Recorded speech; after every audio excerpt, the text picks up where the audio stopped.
The skies of Zalus burned. Once this planet had been the heart of a proud and ancient civilization, a shining beacon of culture, technology, and progress. Now it was a battlefield. Mighty towers that had once reached for the heavens lay in ruins, their structures collapsing under the relentless assault of the Dran Empire. The ground trembled under the weight of endless bombardments, and once thriving cities had been reduced to smoldering graveyards. The Zelans, a species known for their diplomacy and peaceful nature, had spent centuries fostering alliances, believing that mutual cooperation was the key to survival in a dangerous galaxy. But when war came to their doorstep, those same allies turned their backs on them. "We cannot afford to anger the Dran Empire," they all said. One by one, the so-called Friends of the Zalan Republic severed ties, leaving them to fight alone. But the Zalans were not warriors. They had always relied on trade, negotiations, and diplomacy to resolve conflicts. Their military was weak, outdated, and no match for the unstoppable war machine that was the Dran fleet. The Drans came like an unrelenting storm, their warships darkening the skies in the thousands. They did not ask for surrender. They did not demand tribute. They came for one purpose only: destruction. Deep beneath the ruins of their capital, the last remnants of the Zalan leadership sat in a fortified bunker, watching as the reports flooded in. The planetary defense grid had collapsed. Their remaining warships had been annihilated. The Drans were systematically erasing their entire race. The end was near. Chancellor Vian, the highest-ranking official still alive, stared at the holographic display with empty eyes. His once pristine robes were torn and stained with blood. His face, lined with exhaustion, held no hope. Around him, his advisors whispered in hushed, trembling voices. "We must send another distress call," one of them pleaded. "Surely someone will answer." Veen let out a bitter laugh. "We've sent hundreds. No one is coming." Silence filled the bunker. The truth was painful, but undeniable. Still, desperation had a way of forcing hope where none should exist. One of the technicians, a young Zealan barely out of training, hesitated before speaking. "There is one more option." Veen turned to him, eyes narrowing. "What option?" The technician swallowed hard. "We could send a signal to the humans." The room fell silent again, but this time it was different. There was no hope in their expressions, only uncertainty. Humans. A species that most of the galaxy knew very little about. They had only recently entered the galactic stage, and though they had not yet fought any major wars, there were rumors, stories of their brutal history, of wars that had nearly wiped them out, of their unbreakable resilience. But the most disturbing thing, no one truly understood their military power. Unlike other species, humans did not flaunt their weapons. They did not display their warships in grand parades. They stayed quiet, observant. Some believed this meant they were weak. Others whispered a different theory, that humans were hiding something. Veen stared at the technician for a long moment. "We don't even know if they'll receive the message," the technician nodded. "We don't. But at this point, what do we have to lose?" The Chancellor exhaled slowly. He looked at the reports again. Millions of Zelans were already dead. If they did nothing, their entire species would be extinct within days. Finally, he gave the order. "Send it." The technician's hands moved swiftly, inputting the emergency distress signal into the system. Unlike the previous calls for help, this one carried no request for negotiations, no plea for alliances. It was a single, simple message to humanity. "We are dying. If you can hear this, help us." The signal was transmitted across the vast emptiness of space, traveling faster than light, reaching deep into the unknown. For a long moment, nothing happened. Veen let out a tired sigh. It was foolish to hope. They had tried everything. This would be no different. But then, the console beeped, a response.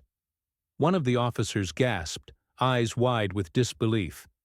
They answered. Veen's heart pounded in his chest. Put it through! The speakers crackled, filled with static.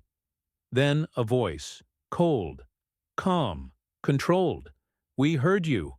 No formal introduction, no questions. Just 3 words. A chill ran down Veen's spine. The voice held no emotion, no hesitation. It was the voice of someone who had already made a decision. Will you help us? Veen asked, his voice almost breaking. There was a pause. Then the response came. Short, but terrifying in its certainty. Stand by. The transmission ended. Veen felt his knees go weak. He turned to his officers, barely able to process what had just happened. Stand by, he whispered. What does that mean? Were they coming? Were they sending aid? Before anyone could answer, the entire bunker shook violently. The officers panicked, thinking it was another attack. But when they checked the scanners, their breath caught in their throats. A massive tear had formed in space above Zalus. It was not a wormhole, not a rift, something else. And then, from the darkness, they emerged. At first, it was just 1, then 10, then 100. Black, angular warships, unlike anything the galaxy had ever seen. Silent, ominous, unstoppable. They had expected a few human vessels. Instead, they got an entire fleet. The air inside the Zelan bunker was heavy with tension. Every officer was frozen in place, staring at the scanners in disbelief. The display flickered, struggling to make sense of what had just appeared above. Their dying world. Chancellor Veen gripped the edge of the console, his hands shaking. The distress signal had been sent barely an hour ago. And now? Now the humans had arrived. The bunker remained deathly silent as the officers stared at the massive fleet now hovering above Zalus. The scanners struggled to process the data, flickering between readouts as if unsure of what it was seeing. The humans hadn't just responded. They had arrived in force. Open a channel, Veen ordered, his voice steady despite the turmoil inside him.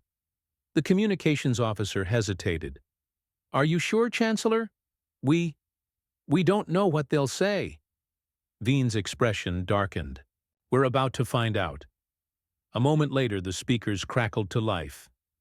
This is Fleet Admiral Kane of the United Terran Navy. We received your distress signal.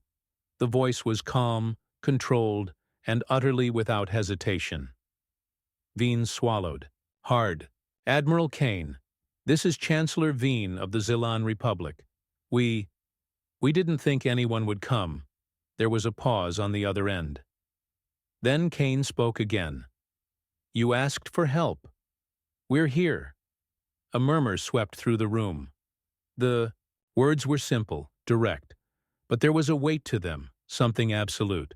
The humans had made their decision, and there was no turning back. I don't know how to say this, Veen admitted, struggling to find the right words. We didn't expect you to send an entire fleet. We don't know what to say. There was another pause. Then don't say anything, Kane said. Just tell us where you need us. For the first time since the war began, Veen felt something he had long forgotten. Hope. Above Zalus, the human fleet moved like a storm. There were no wasted maneuvers, no hesitation. They knew exactly what they were doing. The Dran Empire, still busy bombarding the planet, had no idea what was happening. Their warships, massive behemoths that had conquered countless worlds, continued their relentless assault until their scanners picked up movement. At first, they dismissed it. A few unknown ships entering the system meant nothing. Then they detected more and more. Hundreds of warships, moving with deadly precision. The Dran commanders barely had time to react before the first human warship fired. It was not a warning shot. It was a message, a Dran battleship. A vessel that had survived dozens of planetary conquests erupted into flames. The explosion was instant, violent, merciless. Panic rippled through the Dran fleet. They had fought countless species before, many of them technologically advanced. But this was something else. These humans weren't here to negotiate. They weren't here to prove a point. They had arrived for one reason only: to annihilate the enemy. On the surface, Veen and his officers watched in stunned silence as the battle unfolded. The human fleet moved with terrifying efficiency, tearing through the Dran warships like they were nothing. The Dran fleet, once considered unstoppable, was falling apart.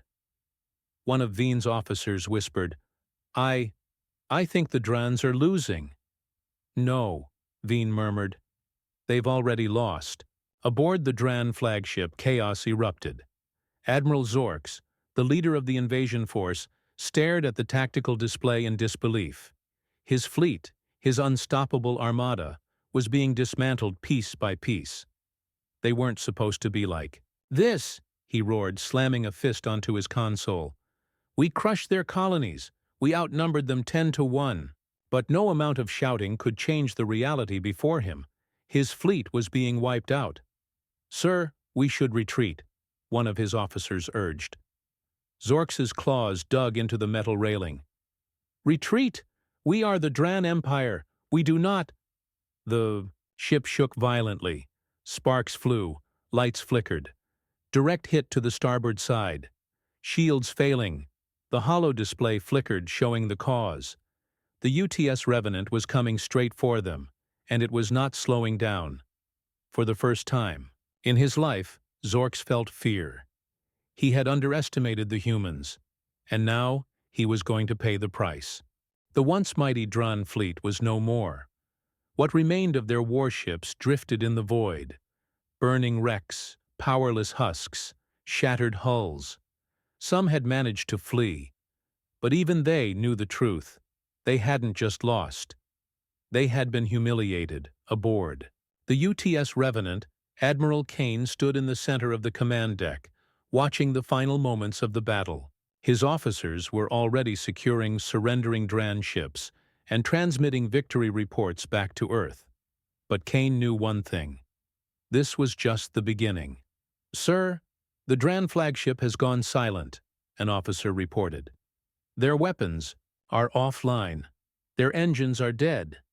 They have nowhere to go." Kane nodded. "Open a channel." The holo screen flickered, revealing Admiral Zorks. The Dran commander was no longer the arrogant, overconfident warlord he had been just hours ago.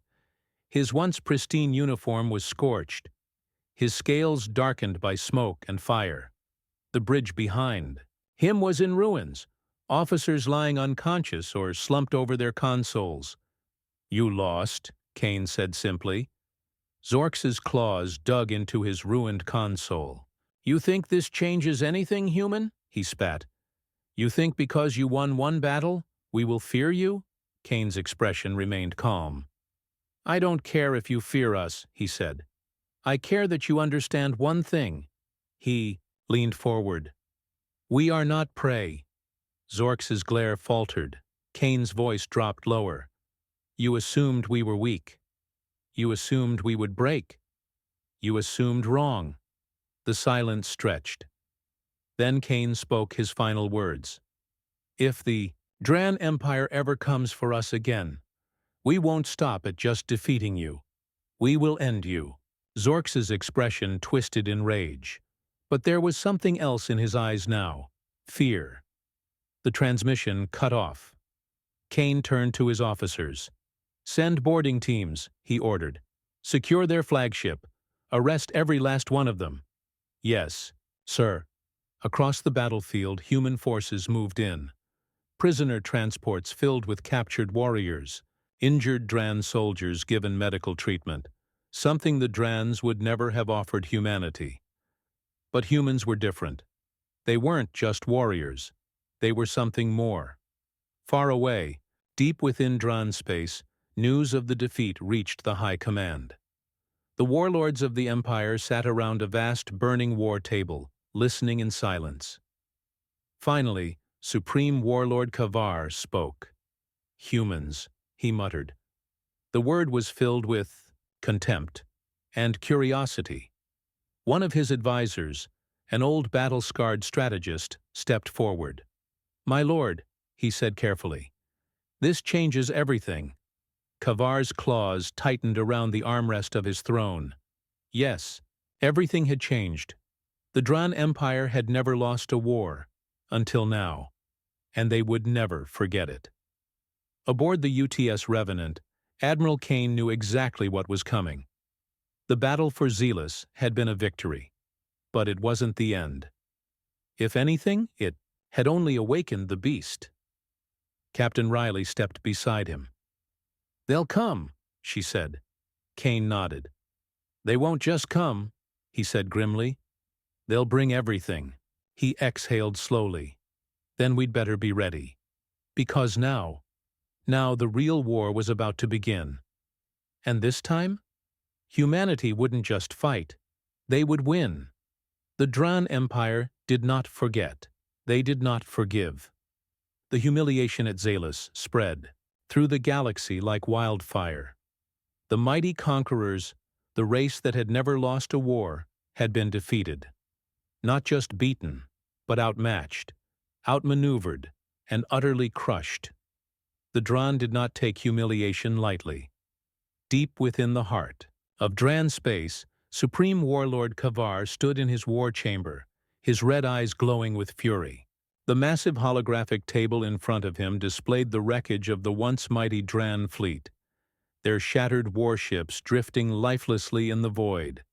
It was unthinkable. A deep growl rumbled in his chest as he turned to his war council, the most powerful military minds of the Empire seated before him.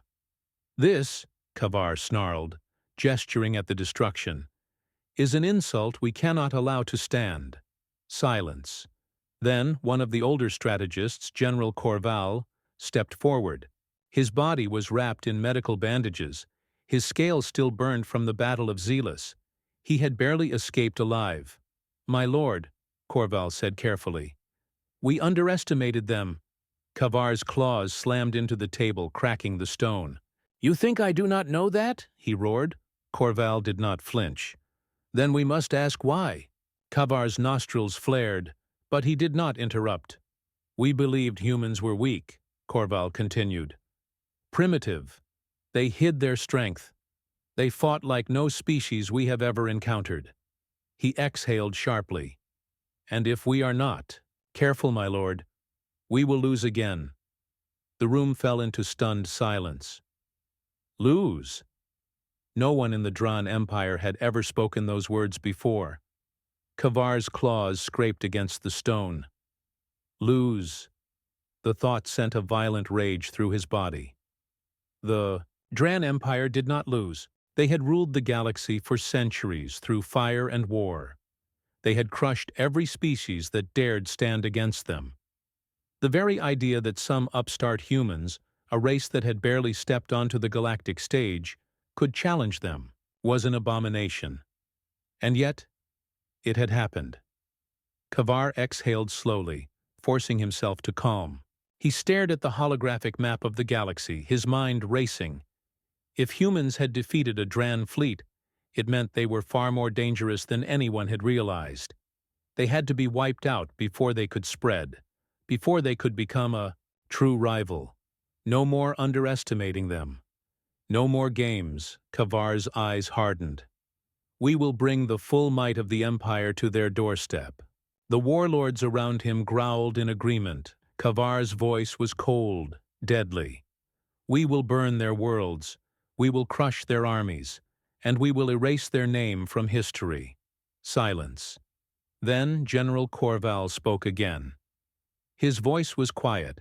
"My lord," he said carefully, "what if we can't?" The entire war room went still. Kavar turned slowly, his crimson eyes narrowing. "What did you say?"